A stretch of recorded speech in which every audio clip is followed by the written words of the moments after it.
Alors, nous avons ici un exercice de probabilité classique. Donc, on a un ensemble que j'ai représenté en rouge, total 84. Ça peut être 84 personnes ou 84 objets, on n'a rien précisé ici.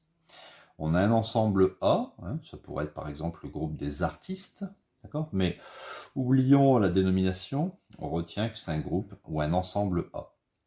Et ici, on a un ensemble B. Il faut essayer de calculer les probabilités sous forme de fractions irréductibles. Alors, probabilité de A, c'est-à-dire que par exemple, on soit dans l'ensemble A. Eh bien, combien il y a d'éléments dans l'ensemble A? Il y en a 18 plus 4, on le voit ici, divisé par le total 84. Ce qui me fait 22 sur 84. Si je divise par 2, ça me fait 11 divisé par 42. Et ça, c'est la fraction irréductible. Même chose, probabilité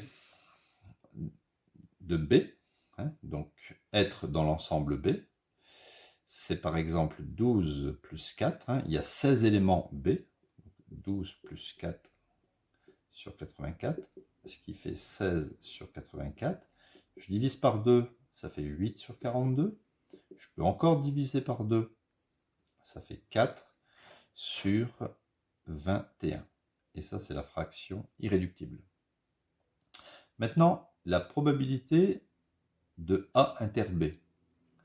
Donc, combien il y a d'éléments dans A inter B? A inter B, ça veut juste dire intersection. Vous voyez ce que je fais ici en pointillé, là, ce petit ensemble, ce petit ensemble s'appelle A inter B.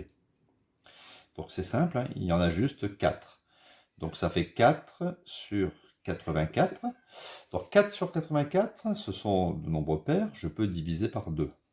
Donc, ça fait 2 sur 42.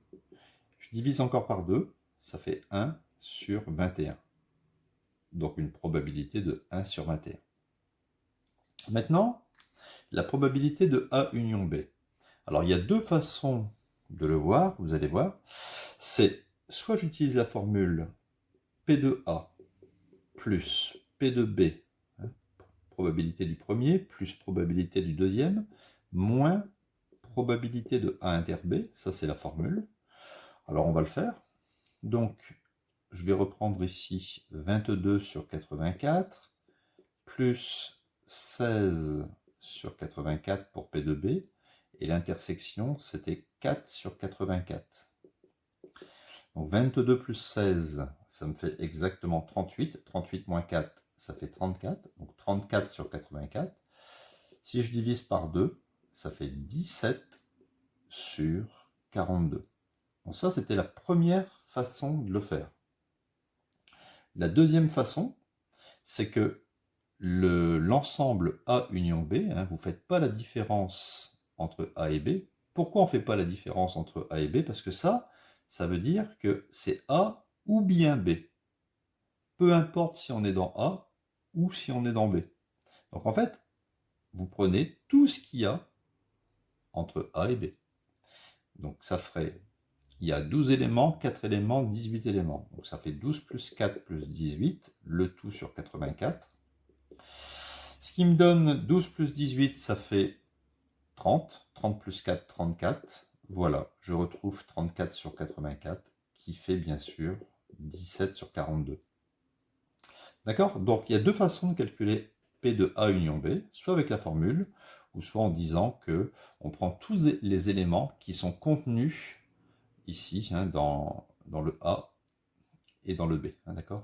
Ce que j'ai mis en orange ici. Maintenant, la probabilité de A bar inter B bar. Alors, qu'est-ce que c'est que cet ensemble? Ça veut dire on n'est pas dans A et on n'est pas dans B. Donc, ça serait ici. Vous voyez? Les éléments qui sont dans cet ensemble ne sont pas dans A et ne sont pas dans B. Alors, on va essayer de les dénombrer parce que on n'a pas ici le chiffre ou le nombre.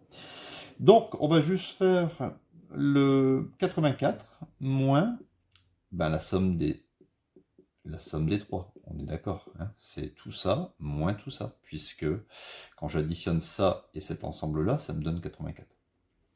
Donc ça fait 84 moins, donc 12 et 18, ça fait 30, 30 plus 4, ça fait 34, 84 moins 34, ça me donne précisément 50. Donc ici, on a 50 éléments. Donc le nombre d'éléments de A bar inter B bar, ça fera 50 sur le total. Hein, quand on fait une probabilité, c'est sur le total. Je divise par 2, ça fait 25 sur 42. Fraction irréductible. D'accord ? Ici, c'est l'intersection. Le orange, c'est l'union. Et ici, c'est A bar inter B bar. On dit aussi A bar et B bar.